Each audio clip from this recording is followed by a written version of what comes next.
नमस्कार, आप देख रहे हैं इंद्रप्रस्थ न्यूज अलवर। आइए नजर डालते हैं आज की बड़ी और ताजा खबरों पर। नारी शक्ति वंदन अधिनियम लोकसभा में पेश, विपक्षी दलों के द्वारा इसकी प्रक्रिया पर उठाए सवाल।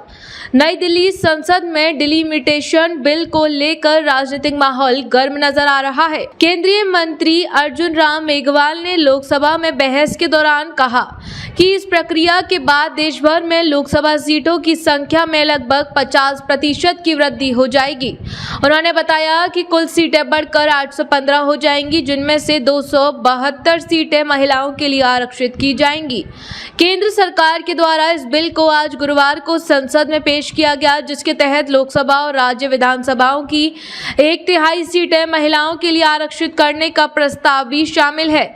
यह प्रस्ताव सन 2023 में पारित नारी शक्ति वंदन अधिनियम पर आधारित है, जिसमें महिलाओं को 33% आरक्षण देने का प्रावधान सुनिश्चित किया गया था।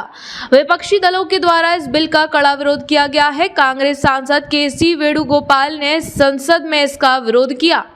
विपक्षी दलों का आरोप है कि सरकार इस प्रक्रिया के जरिए उत्तर भारत के राज्यों में लोकसभा सीटों की संख्या बढ़ाकर राजनीतिक लाभ लेना चाहती है। उनका कहना है कि इससे दक्षिण भारतीय राज्यों का प्रतिनिधित्व कमजोर हो सकता है और संसद में क्षेत्रीय संतुलन बिगड़ सकता है। इसी बीच समाजवादी पार्टी के सांसद अखिलेश यादव ने महिला आरक्षण का समर्थन करते हुए सरकार की जल्दबाजी पर सवाल उठाए हैं। उन्होंने कहा कि पहले जनगणना पूरी कराई जानी चाहिए, उसके बाद ही आरक्षण लागू किया जाना चाहिए।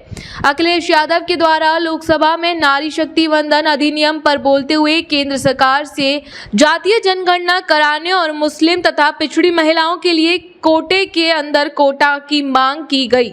उन्होंने बिल को धोखा बताते हुए कहा कि बिना सही जनगणना के आरक्षण का कोई मतलब नहीं है और इसे लाने की प्रक्रिया जल्दबाजी में की गई। शिक्षाविद एवं राजनीतिक विचारक डॉक्टर DR शर्मा का इस संबंध में मानना है कि यह विधेयक महिला सशक्तिकरण की दिशा में एक सार्थक कदम सिद्ध होगा, जिससे महिलाओं को एक मजबूत प्लेटफॉर्म उपलब्ध होगा।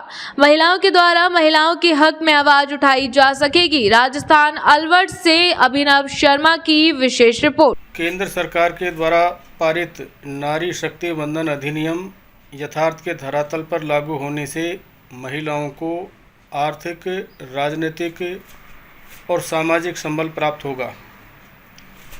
इस संदर्भ में राजनीतिक दलों की अलग अलग मान्यताएं हो सकती हैं, अलग अलग विचार हो सकते हैं, लेकिन मेरा इस संदर्भ में यह स्पष्ट मानना है कि इसके लागू होने से महिलाओं के द्वारा महिलाओं के लिए आवाज़ उठाई जा सकेंगी और महिलाओं के हित में अधिक से अधिक कानून बन सकेंगे। अब तक के लिए बस इतना ही। फिर मिलते हैं एक ऐसी ही बड़ी खबर के साथ। तब तक के लिए नमस्कार और देखते रहिए इंद्रप्रस्थ न्यूज अलवर।